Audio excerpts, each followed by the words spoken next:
بسم اللہ الرحمن الرحیم۔ السلام علیکم۔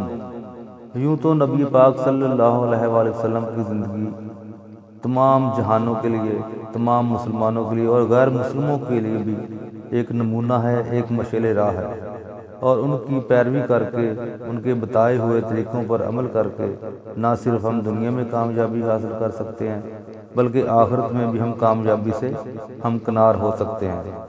تو دوستو، آج ہم نبی پاک صلی اللہ علیہ وآلہ وسلم کے چند معجزات کا ذکر کریں گے۔ نمبر 1، نبی کریم صلی اللہ علیہ وآلہ وسلم کا سب سے بڑا معجزہ۔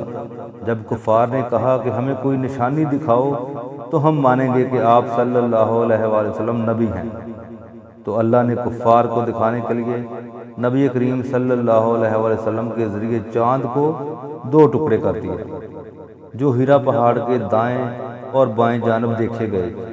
اس کا ذکر قرآن کی سورت القمر میں بھی ہے، اور راوی عبداللہ ابن مسعود رضی اللہ تعالیٰ عنہ سے بخاری اور مسلم شریف دونوں میں بھی موجود ہے۔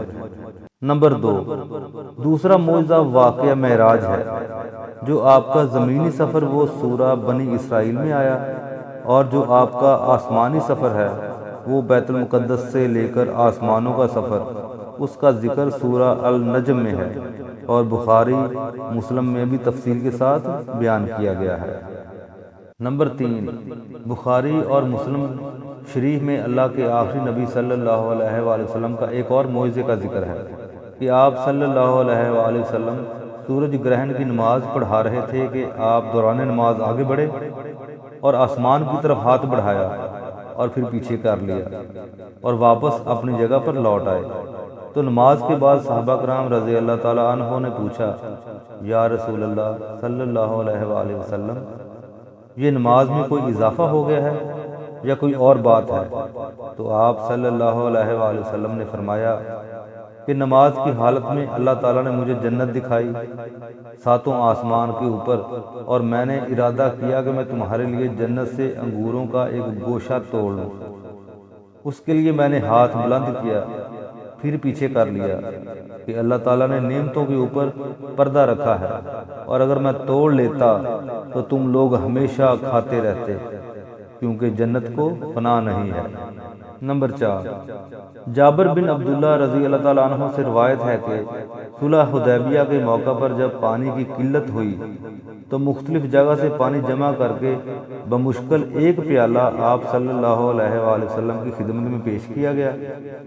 آپ صلی اللہ علیہ وآلہ وسلم نے اپنی مبارک انگلیاں اس میں داخل کیں تو پانی کے چشمے پھوٹ پڑے، اور اس میں سے صحابہ کرام رضی اللہ تعالیٰ عنہ نے پانی پیا، جانوروں کو بھی پلایا اور سٹور بھی کر لیا۔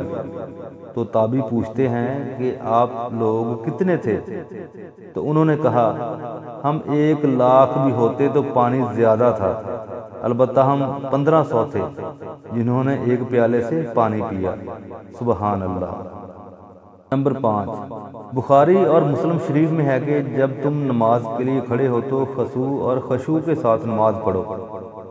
نبی پاک صلی اللہ علیہ وسلم فرمایا، اللہ کی قسم، میں پیٹھ کے پیچھے تمہیں دیکھ رہا ہوتا ہوں۔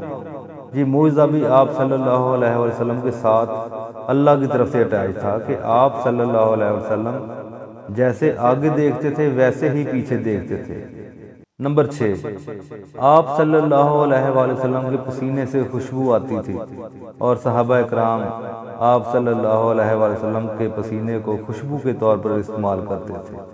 سبحان اللہ۔ نمبر 7، حضرت اسماء بنت ابی بکر رضی اللہ تعالیٰ عنہ سے روایت ہے کہ انہوں نے ایک کالا جبہ نکالا اور فرمایا کہ یہ وہ کالا جبہ ہے جو آپ صلی اللہ علیہ وآلہ وسلم پہنا کرتے تھے، اور اس کا دھون مریضوں کو شفا کے لیے پلاتے تھے۔